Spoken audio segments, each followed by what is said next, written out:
trouvé les 3 interventions extrêmement enrichissantes, plus particulièrement sur la dimension des facteurs clés de réussite d'un plan de transformation, c'est-à-dire un sponsoring fort, du temps. C'est vrai qu'on travaille sur de l'humain, donc on a besoin de pas mal de temps. Alors ce qui est intéressant, j'ai trouvé, c'est d'avoir à la fois plusieurs témoignages et avec toujours cette idée que la transformation elle est finalement très basée sur des êtres humains et que quand on s'adresse bien à des équipes, finalement on obtient une vraie performance et une vraie adhésion à la transformation.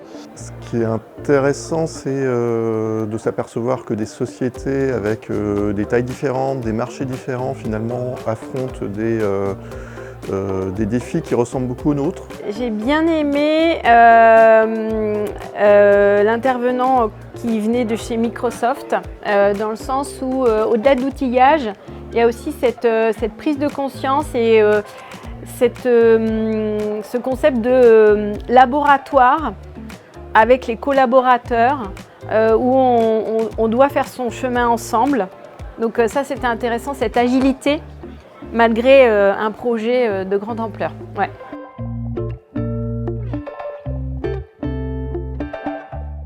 À plein d'idées. L'expérience collaborateur en réciprocité avec l'expérience client.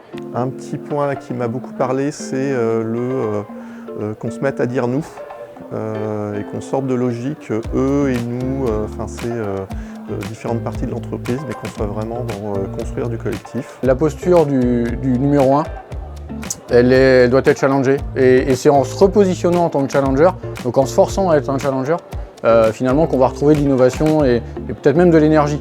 Et finalement c'est ce que je vais retenir moi le plus.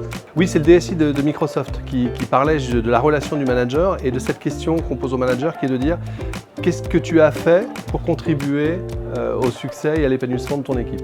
Ça, voilà, c'est quelque chose que je vais garder en tête. Voilà, pour plus tard, je pense que c'est super intéressant.